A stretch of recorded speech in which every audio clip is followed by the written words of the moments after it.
Kam patur një gjendje të rënduar emocionale, por me ligjëratën që kam dëgjuar për stresin dhe jam duke u praktikuar, më ka bërë shumë mirë. Alhamdulillah. Faktikisht,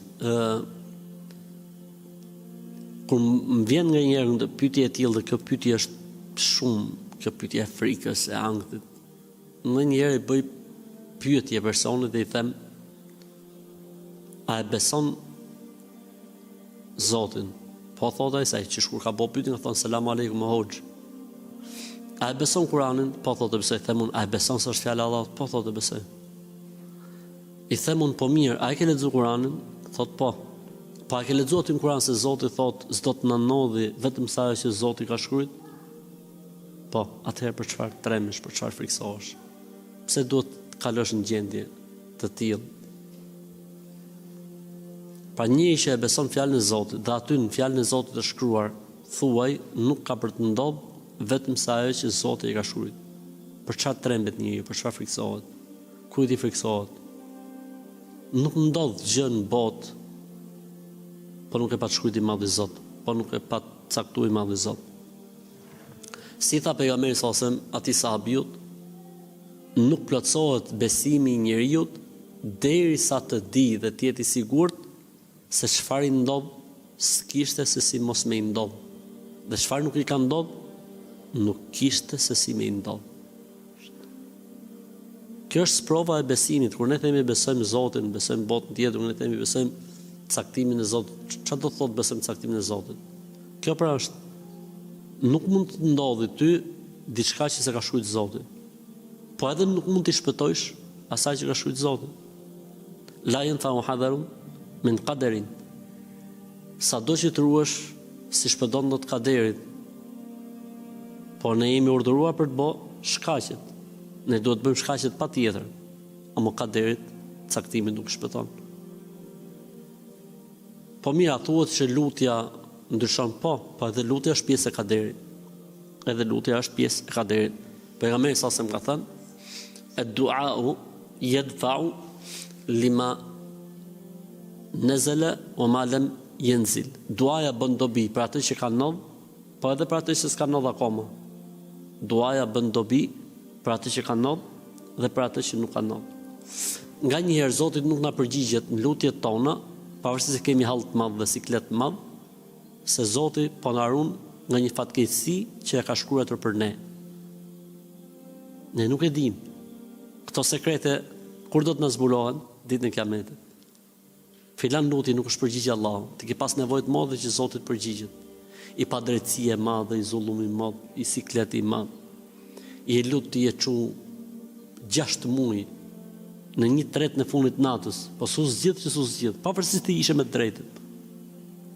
I Zoti din se çfarë ka qenë e shkruajtur me të ndodh ty, e Allahu ka bë kader pra këtë lutje që ti ke bë për gjatë tjetër komplet me të shpëtuar Zoti për fatkeqësi, për të keqen. Ne nuk i dim sekretet e Allahut. Ne duhet bëjmë sebepet normalisht dhe t'i dorëzohemi Zotit mbasi të bëjmë sebepet. Prej gjërave që ka pas dobi kjo problemi i stresit, disa ju kam thonë, kur të fillojnë me të ardhur këto mendimet, çohu dhe bëj dush muaj të ftohtë. Ka qenë dobishme për disa njerëz. Fillon se çdo njeri kur i fillojnë ato momentet, fillon dhe e kap situatën që po i fillojnë.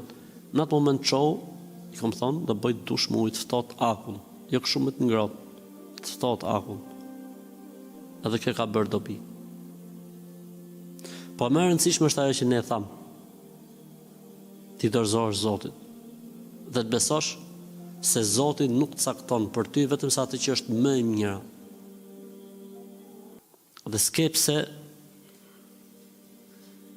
të ndërhysh në punët e Zotit.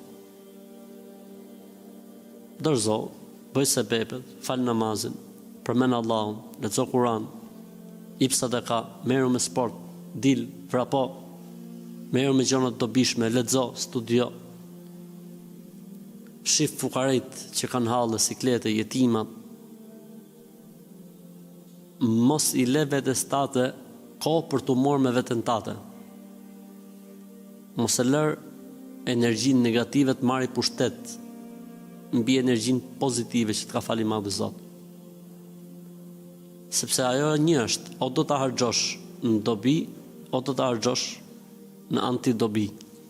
Dhe në momentin që ti nuk angazhon në të mirë dhe në dobi, do të angazhohet me gjona koti, dhe për këtyre gjonave koti është frika, ankthi, stresi, që njëri i cili e din se punët janë në dorë të Zotit, thotë di se është puna po i bi shkurt. Si i bie të shkurt? Të rregulloj punët e mia me Zotin tim. Të rregulloj punët e mia me Zotin tim. Keni parë në një që është shumë i devotshëm, shumë i përkushtuar, të ketë problematika të tilla, jo se nuk përjeton momente frike, stresi apo depresioni. Përjeton, por nuk mund të jetë kjo e vazhdueshme për një besimtar të mirë. Pse? Sepse raportin e ka me Allahun, me Zotin. Ai që ka raportin me Zotin, një nga efektet që ka raporti i mirë me Zotin është qetësia. Huwa alladhi anzala sakinatahu ala al-mu'minin. Allah është ai i cili e zbret qetësinë shpirtërore tek besimtarët. Pra, në momentin që njëri është me Zotin, në raportet mira me Zotin, kjo ndihmon shumë. Ne nuk po themi që një musliman s'ka siklete, s'ka pikëllime, ka, po nuk i ka të vazhdueshme, nuk i ka të përhershme. Pse? Sepse ai beson se Zoti i tij, Allahu, mjafton që ti thotë diçka e bëu dhe bëhet. Ai beson se për Zotin e tij nuk ka gjë të pamundur që s'bëhet. Ai beson se Zoti i Madh po e sprovon. Thjesht duhet me tregu durim ndaj sprovës që vjen prej Allahut. Do thonë njëri po jo se kështu me fol është e lehtë. Pa hajde përjetoje ti këtë mesele.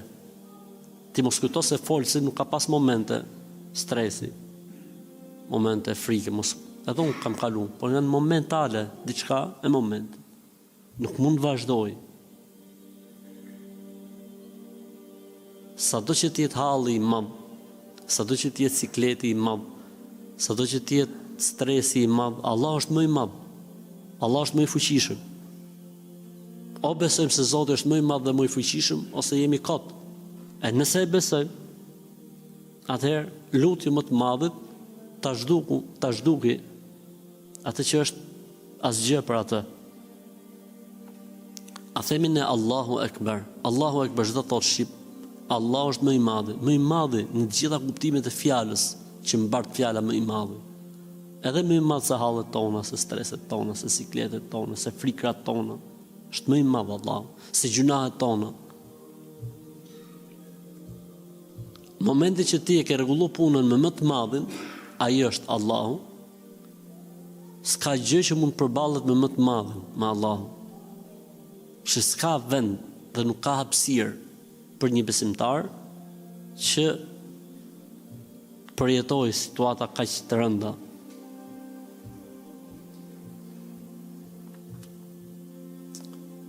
A ka për situatë më të vështirë sa ka përjetu pejgamberi sallallahu alajhi wasallam? Sado që ne të ankohemi, për çfarë do të ankohesh ti? Për çfarë do të ankohesh? Pejgamberi sallallahu alajhi wasallam ka përjetu situatë më të vështirë sa situata jote dhe imja. Ankohesh për jetën. Kanë tentu me vra me qindra herë. Ankohesh të vdiq kush? Fëmia, i kanë vdek 6. I kanë vdek gjithë të qenë gjallë. Ankohesh se ka vdek baba, i ka le pa babë. Pra me kuptimin, i ka vdek baba kur nona e tij ka qenë shtatzon. Pra nuk e ka përjetu për këdhelin e babës. Ankohesh se të ka vdek nona, i ka vdek dhe ati nona në moshën 6 vjeçare. Ankohesh se s'ke me hongër. Ka pas raste që pejgamberi sallallahu alajhi wasallam lidhte 2 rasa në barg se s'kishte çfarë me hongër. Ankohesh se s'ke gjell të mirë me ushqim mirë. Ndodhte që 2 muaj në shtëpinë e pejgamberit alayhis salatu wasalam snizej zjarri për gjell. Ankohesh se nuk ke mobilim në shtëpi. Pejgamberi sa një hasër kishte në tokë, edhe një shilte për të fletë gjumë. Ankohesh se s'ke vil. Tregon tabiu, thot kur janë fut në shtëpinë e pejgamberit alayhis salatu wasalam, Do të thonë ishte 2 plomë më lart se gjatësia e trupit njeriu. Dhe gjerësia e dhomës ishte sa një boj njeriu më e gjerë se sa një njeri i shtrirë. Për çfarë ankohesh? S'ke pse ta ankohesh. Nuk ka asnjë lloj arsye pse ta ankohesh. Smundje. Pejgamberi sa nuk i ka ndarë dhimbja e kokës, pothuajse në pjesën e Medinës derisa ka ndruar jetë, sallallahu alaihi wasallam. Ka kalu temperatura, ka kalu smundje. Kur e ka pa Isa Abiu duke në hekën e vdekjes, është habit. Tha e preka mbi rob, ma dogji dorën. Dhe i thash o pejgamberi Zotit, jo, e mpa pejgamberi sa që u habita, më tha pse habitesh? Unë tha kam 2 fishin, kur e kaloj një smundje, e kaloj sa 2 fishi që kaloj një besimtar. Kështu që çdo lloj gjëje që mund të ndodhin në jetë, mendo pejgamberin sallallahu. Edhe të bëhet vujtja jote asgjë hiç. Kështu që kthehemi edhe një herë tek ajo e para që tham, përderisa besojmë se jeta jonë menaxhohet nga Allahu, atëherë për çfarë stresi, për çfarë ankthi, për çfarë? A jemi në dorë të Zotit? Po, atëherë unë nuk them që njeriu duhet vizitohet, unë nuk them që njeriu duhet lejë ilaçet, unë nuk them që njeriu nuk duhet konsultohet me mjek specialist, jo, nuk e them këtë, sepse kjo mund vjedhë si pasojë e dëmtimit nervor njeriu, psiqik njeriu. Mund të jenë shumë faktorë që e shkaktojnë ankthin dhe stresin. Ne nuk jemi kundër mjekësisë apo ndjekjes klinikale. Po unë mendoj dhe besoj që pjesa e besimit ka të bëjë shumë. Pjesa e imanit ka të bëjë shumë. Kjo le të mbetet e dorës dytë. Dhe se njeriu me besimin në Zot, me veprat mira, me sadaka, me angazhime, me shpresë Zotit del për situate, sepse e ka shtytsin, e ka nxitsin. Ndryshe nga një tjetër i cili nuk bën veprat mira, i cili nuk jep sadaka, i cili nuk angazhohet, i cili nuk lodhet. Më ka ndodhur një herë një histori me ideal nga Kosova. Ai janë kohë kështu i them, hajde një ditë në Tiranë. Edhe erdhi. Tha mu tash do të bësh çfarë them unë, po tha. Thash ti s'ke për të fol, vetëm do të më shoqërosh mu. Për Zotin. Thash vetëm shoqëro mu. Kur ka pa i ditën time, takimet e mia, ngarkesën time, vajtja këtu, vajtja atje, hypje në makinë, shko atje, çokte. Tash do të rish, jo tha s'kam nevojë më. Tash a je më pa që jo tha s'kam asgjë. Pasha Allah, që s'ka Zot tjetër vështirë. Thjesht angazhimi i njeriu nuk i lën të keqës brenda tij hapësirë. Angazhohu. Dhe njeriu ka shumë çfarë më angazhu. Jo tha unionit, unë s'kam çfarë më angazhu. Thonë hajde ta gjej unë punën tash. Vetëm angazhohu, hajde. Hajde pastro xhami. Hajde çën patun atje të punoj shtokën. Ku ka? Si jeton njeriu pa u angazhu? Në momentin që ti i dëgjon atë gati, rrin si parazit, edhe shef ata që janë shumë më mirë se sa ti, normalisht typ ankthit, typ stresit, typ depresioni, typ dëshira për vetvrasje, normalisht. E një njeri që punon, mundohet, djersitet, bën veprat mira, kënaqet me Zotin e tij, si menaxherin e vetëm të jetës tij, normalisht që warda bima qasama Allahu lek, kënaqu me atë që të ka dhënë Zoti. Për këtë arsye kam thonë të parët tanë, el qanaatu kenzun la yafna. Ti je i kënaq me Zotin dhe me atë që të ka dhënë Zoti, është thesari që nuk mbaron kurrë.